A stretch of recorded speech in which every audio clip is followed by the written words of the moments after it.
Welcome to Santino's World Season 2, where we are talking about Conor McGregor, Cowboy Cerrone, which we actually mentioned this months and months ago that this fight actually might happen. Yeah. And I don't think it was even remotely close to happening back then, but now it's actually happening. Just all talks and yeah.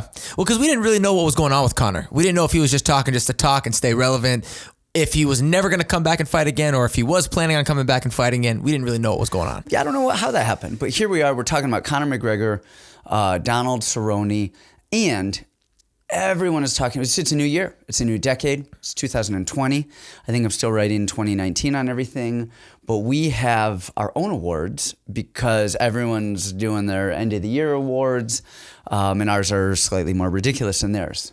Some of the awards, too, I agree with. Other ones, maybe I would have changed as well. So I'm happy that we're going to talk about our own personal opinion awards. You know what I mean? It's going to be fun. They're not our collective awards. They're my awards and your awards. Right. So, exactly. Well, first of all, we're in 2020. Do you have any New Year's resolutions?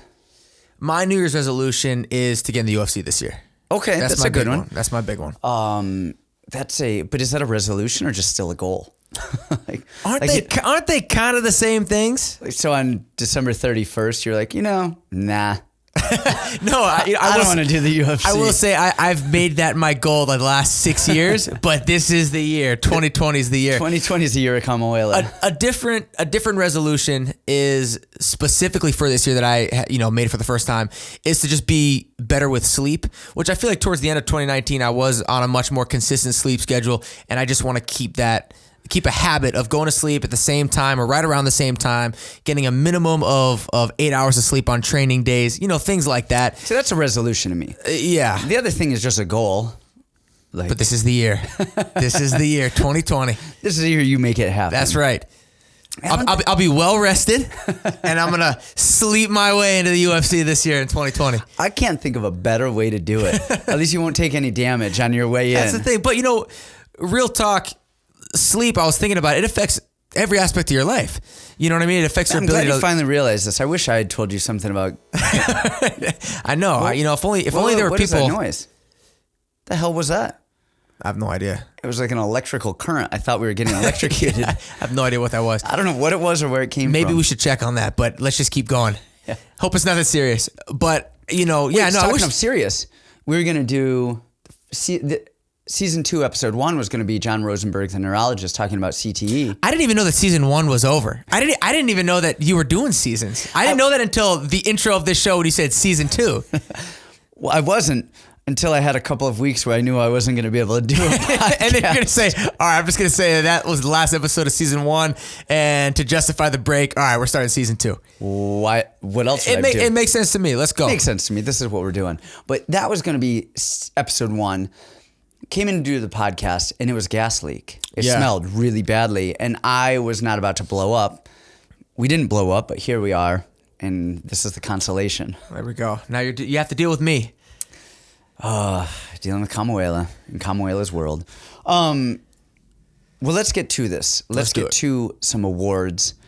The big one, let's get through the standard awards, and then we'll go into some of our own custom-made awards. Yeah, into some of them as well. We've got a couple that I'm excited about that we'll get to in a little bit. All right. Excuse me. First award, Fight of the Year. Fight of the Year, there's a lot of good fights of the year. We had Masvidal, Till. We had Holloway, Poirier. We had, was that this year or last year? Holloway, Volkanovski. They switched. That was the end of last year, right? That was the end of last year, yeah. That's a solid fight, too. But Wait, you're saying Holloway Volkanovski? That was the most recent fight. Yeah, but that was last year as well, right? That was in 2019? Yeah, it was 2019, yeah. Okay. That was a few weeks ago. Yeah, those are all good. We had a lot of good fights. For me, the one that did it was Colby Covington, Usman. That's a great pick. And that wasn't just because, the fight itself lived up to hype. I thought it was going to be boring. I thought it was going to be a grapple fest, lean on the cage. Right. They didn't. I think Colby shot one time, like the first minute of the fight or 2 minutes, and that was it. And other than that, it was just beating the shit out of each other. It's funny. I was actually, so normally I'm the opposite. I like watching two guys strike. But in that case, I was actually looking forward to seeing who was going to be able to impose their wrestling on the other. Yeah. And we never got to see it. We didn't see it at all. And then the thing though is, so the fight lived up, but more than anything, the trash talk built it up. Yes. And this wasn't just, I mean, this was good guy versus bad guy. This was Trump's America versus the rest of the nation. Right. This was a big thing, and it had a lot of implications. And we saw good succeed. Like, I mean, is that, would you consider Usman the good guy? Absolutely. Right? I definitely think that Colby was the bad guy, was the playing heel the in this heel. one. Yeah, Yeah. going into it. Absolutely. Yeah, he played the heel, and Usman won, and that fight was really, really good. It was a great fight. What do you have for fight of the year? So fight of the year for me has to go to Israel Adesanya versus Kelvin Gastelum. That was a good one. That was a good one. solid fight. It was a great fight, and we really got to see the heart of both guys, but really the heart of Israel Adesanya, I feel, especially going into that fifth round. In the fifth round. Yes. Because I think it was 2-2 going into that fifth round. Yep, it was very close. And that was who's the interim champ, and then which means who's going to be fighting for the actual title. Exactly, and who's going to be able to push themselves harder in that fifth round. But that was a great fight. Okay, next one, the Gary Goodridge CTE fight of the year. Ooh, CTE. And it was, first of all, we have to explain the CTE fight of the year. This is a big deal in Santino's World MMA Awards. Really what that means is this is a fight that these guys went in there and bashed each other's brains out. Yeah. And sometimes you see that. We had a sparring session the other day at the gym. And afterwards, I was like, man, 3 years just came off of both those guys' lives. And that's what we're talking about right here. As these guys beat each other up, and you look at them after the fight and you go, their lives are shorter because of this. They both took some big shots in that fight. Yeah, and my award to the CTE Gary Goodridge fight of the year is Paulo Costa and Yoel Romero. Yes, that's a great pick. They're not going to live as long as they would have pre-fight. Because they beat each other's. I mean, they took shot after shot after shot, and they did not want to go down. And I was telling it was a phenomenal fight, man. I was at that fight. I was cornering Drakkar close, and I know Paulo a little bit. And I went up, in the green room afterwards. He's got his sunglasses on. He gets wheeled in a wheelchair. He has his sunglasses on, and so I go up to, hey Paulo, how you doing? Shake his hand and stuff. And he's like, and he has this. I don't know why the Brazilians let him have the high pitched voice, but he does. And he's like, Santino, look what he did to my face. I'm disfigured. And he meant it. He was being serious. It's like can you believe what this guy did? Look what he did to me. He's like, the guy is so tough. And it's true, man. I didn't see Yoel after that, but I'm assuming he was beat up as well. He had to have looked similar. That was brutal. It was a fun fight to watch. I'm glad I wasn't involved in it. And we're all going to hell for enjoying it. That fight as much as we did. I would say, man, your pick, that's spot on. It's hard to go against that pick. I would also like to add, though, another great fight, another Gary Goodridge CTE fight would be Kron Gracie versus Cup Swanson. Those guys banged it. They banged it out. They did. They banged it out hard. and they got banged hard. They did. And I remember watching that fight, and kind of like Usman Covington, I was kind of waiting for Kron, to wrestle a little bit more and to try to get that fight to the ground. Yes. And he never really did. He tried some guard pulls, there's a bad game plan. But it was a fun fight to watch. It was a fun fight to watch. And Kron, I don't know if he's ever thrown a punch before that fight. He's a straight jiu-jitsu guy. He learned to box in the second round of his fight with Cup Swanson. Well, exactly. And Cub was kind of putting it on him in that first round. And then about halfway through the second round, Kron starts landing some shots. Look, I think Cub tired himself out. Yeah, he punched himself out a little bit. Which kind of brings us to the Homer Simpson fight of the year awards. Like, who's going to punch themselves out, right. And then just gets tired and goes. That's a joke. We don't actually have Homer Simpson awards. Find some fights. We need a Homer Simpson award. I had to double check. I'm like, do we have a Homer Simpson award? No, but I think Cub tired himself out a little bit. And Kron just came in, and you got to give him credit. He's not a striker. Absolutely. He doesn't know what he's doing standing. And I don't mean he doesn't know what he's doing standing, but that is not his wheelhouse. Yeah. And he didn't care and was like, I'm going to throw down. And even more credit to Cub. Cub's always a guy, and I'm sorry, but I always say Cub will find a way to lose. He likes to, and that's a guy that I think, all right, he's good here. This is a good fight for him. and then he'll lose somehow. So it throws me off. I thought that was, and I think we called this on the podcast. I said that Cub was going to lose. I thought he was going to get submitted, and he didn't, and he pulled it out. Yeah, and that kind of gave him a second lease on his career. Totally, because had he lost that fight, I don't know what his career in the UFC would look like after that. I don't think he'd have. I think that was kind of a make or break fight for him. All right, moving on. We have the knockout of the year. Man, this could go a few different ways. Yeah, there's some nasty knockouts. Yeah, last year. so we've been hearing the MMA awards just in general. Everyone's Masvidal and Askren. I mean, come on, that's a good one. Then you've got Shevchenko and Jessica Ai, and not only did Shevchenko take some years off Jessica Ai's life, I think she actually took her life. And then I believe they resuscitated her in the back. Yeah, that was brutal. That was bad, and she was out for a while. Yeah. But my Knockout of the Year award goes to Kevin Lee. He knocked out Gregor Gillespie. Yeah. Kevin Lee was kind of on a downslope of things. He'd had a couple losses. Kind of thought, and I thought Gregor Gillespie was going to come. I thought he was going to win that fight. I thought he was going to show the world who he was.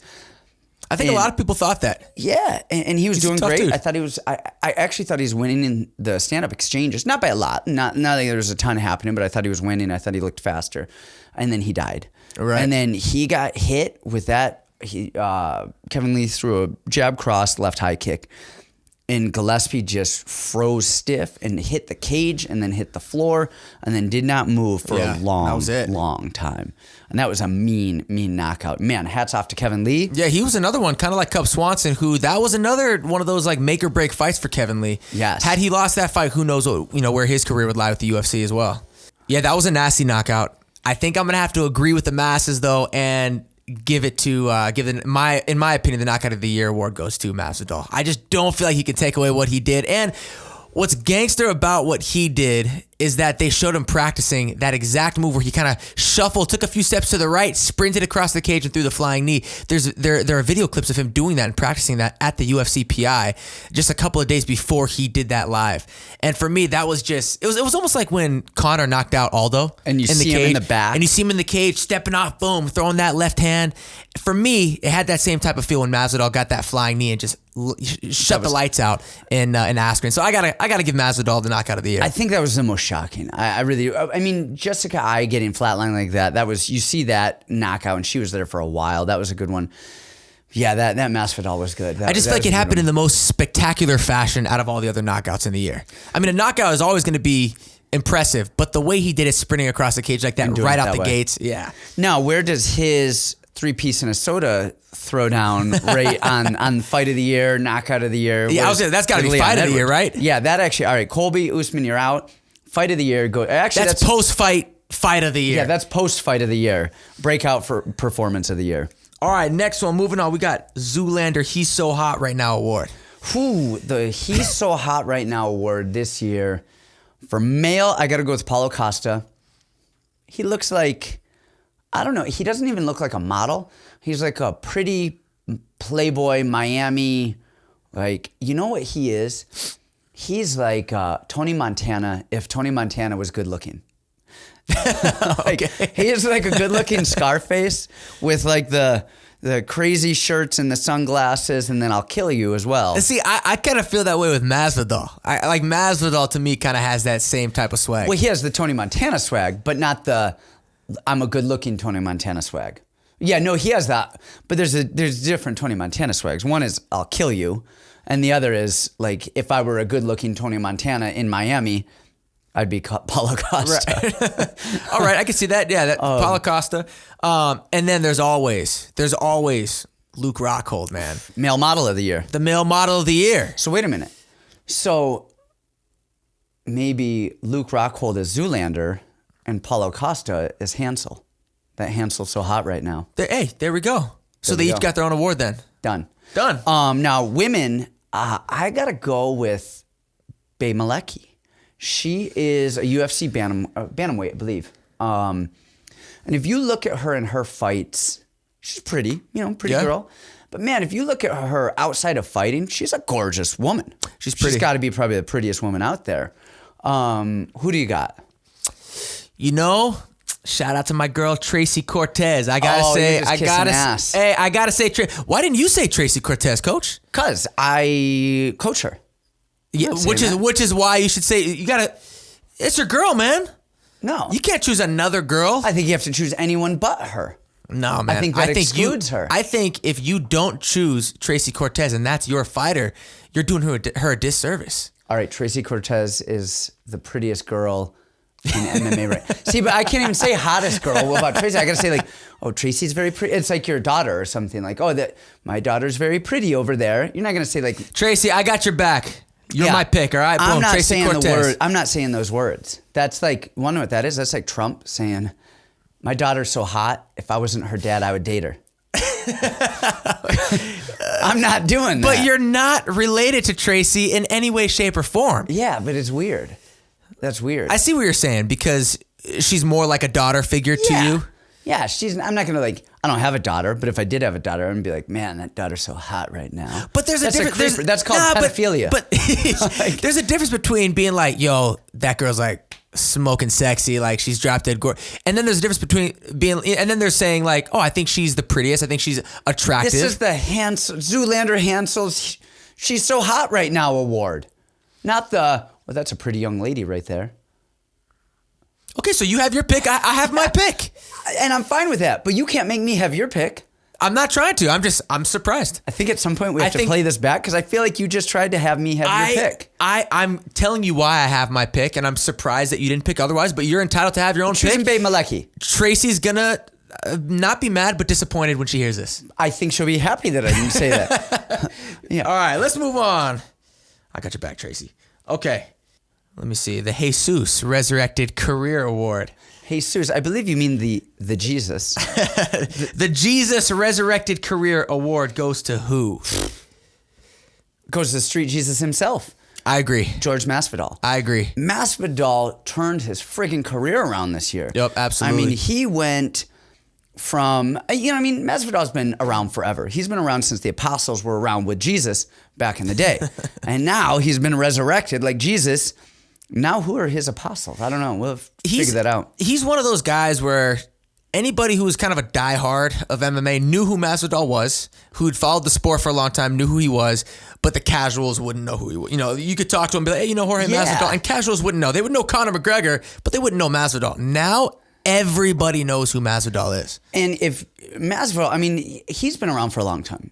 Won a lot of fights, lost some fights he probably could have won, everywhere in between. He's really good everywhere.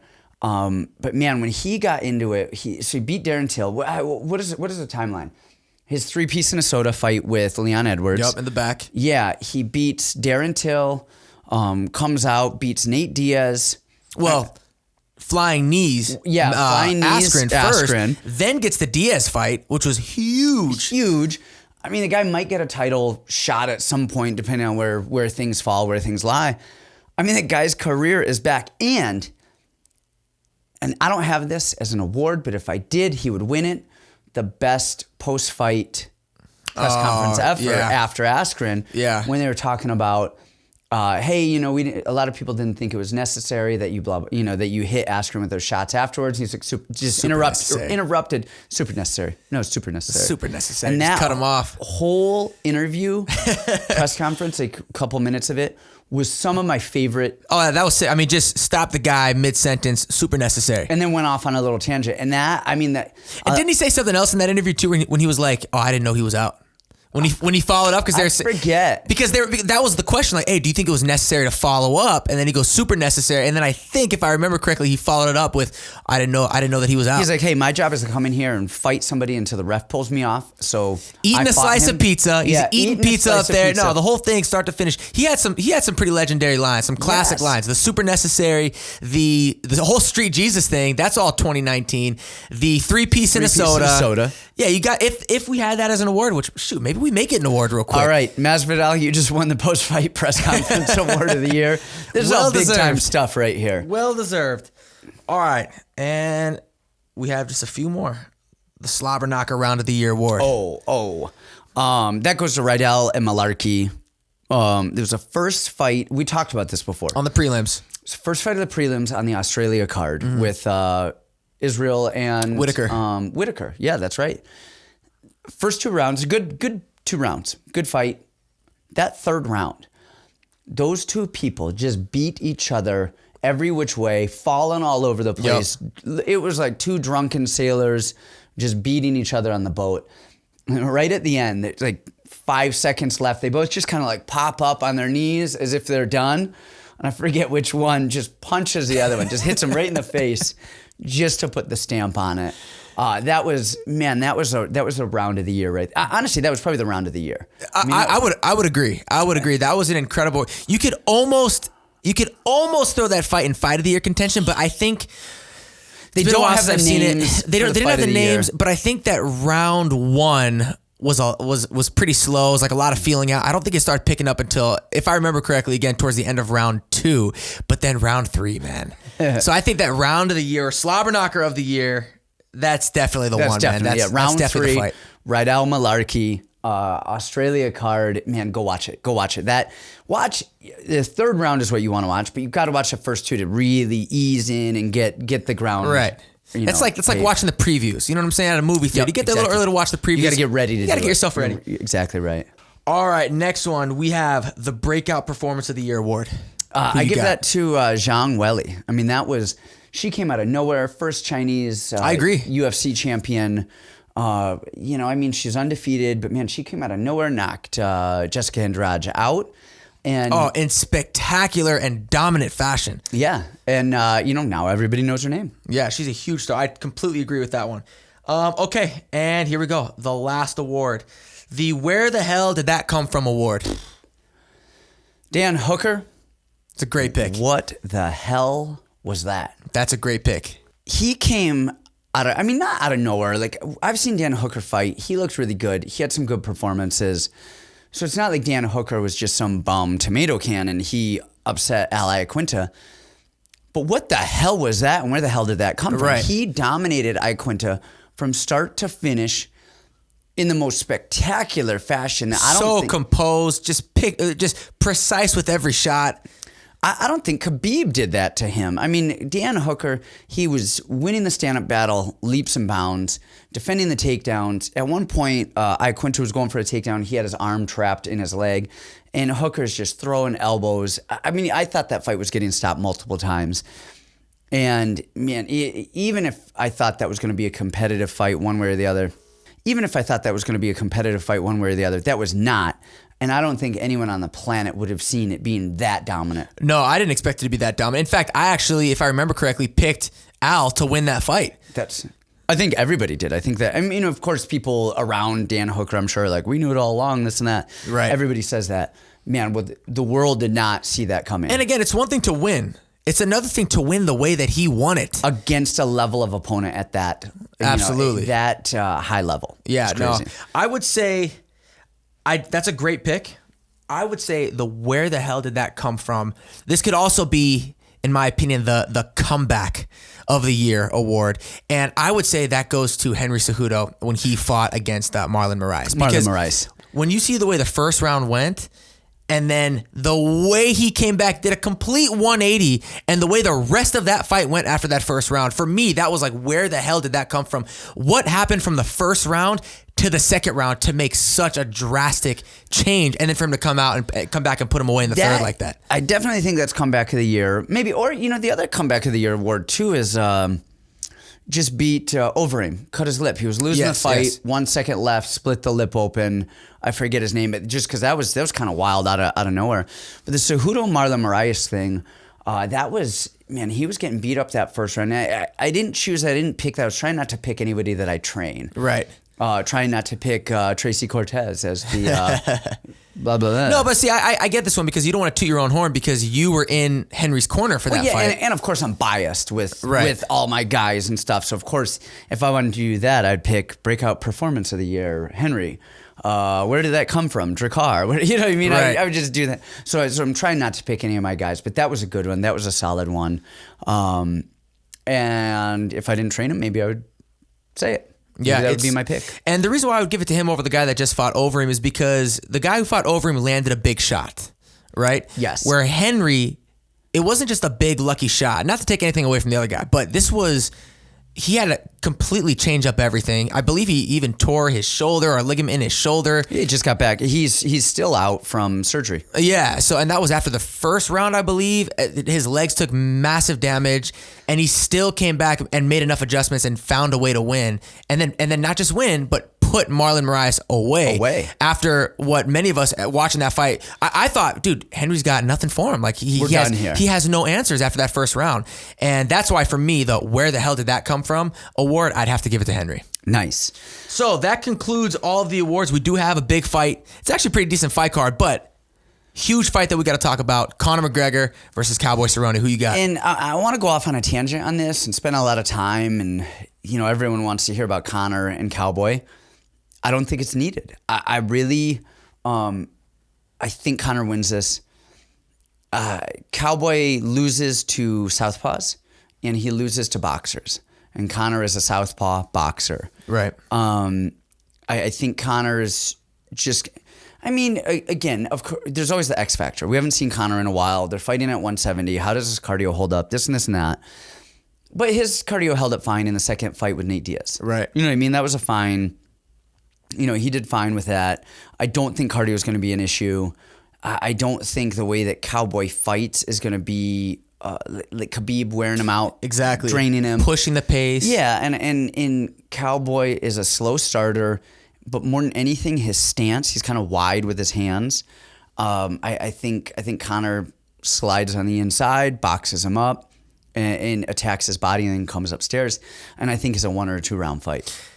I agree, man. I agree with pretty much everything you said. I'm a huge fan of Cowboy. There are a lot of people who say that they'll fight anyone, anywhere, anytime. Cowboy is somebody who means that, and he's shown that throughout his entire career. You can't help but have a ton of respect for somebody like that. Mm-hmm. With that said, I think that, like you said, actually, Cowboy is a slow starter. Conor's a very fast starter. That's a bad combination for Cowboy. The other thing, too, is that Cowboy doesn't really move a lot. He's pretty stiff in his stance. He's very traditional Muay Thai-ish. And I just think that Conor's going to come out there. He's going to be moving, and I think he's just going to land a big shot. Honestly, if I had to predict a round, I would say round 1. I think that Conor's going to put him away, either knockout or TKO. I could see that.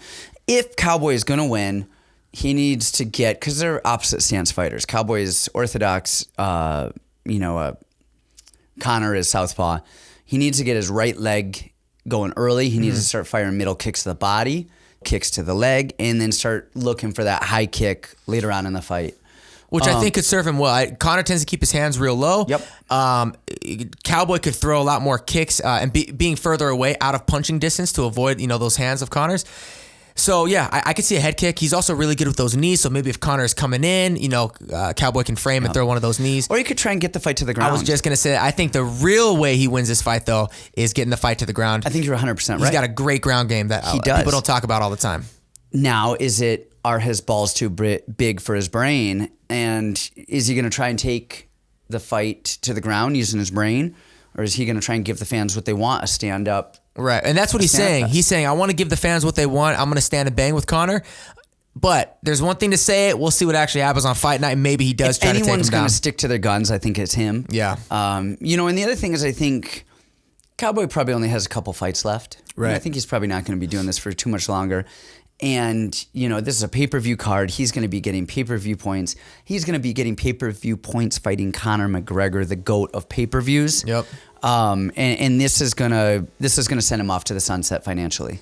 I wouldn't be surprised actually if he retired after this fight. Yeah, I could see that. He's done everything, man. And then to end his career with a fat payday. Yeah. After fighting Conor would be a pretty good way to. He's end walking things. away with millions on this, win or lose. So, all right, you guys. Well, like, subscribe. That is it. Our Conor McGregor predictions with Cowboy Cerrone. Now we've got a couple other episodes coming out in the next couple weeks with Brett the Glute Guy Contreras, John Rosenberg, a neurologist. We're going to talk about some CTE, and we're going to have some fighters on in the next couple weeks as well. So we'll see you next time.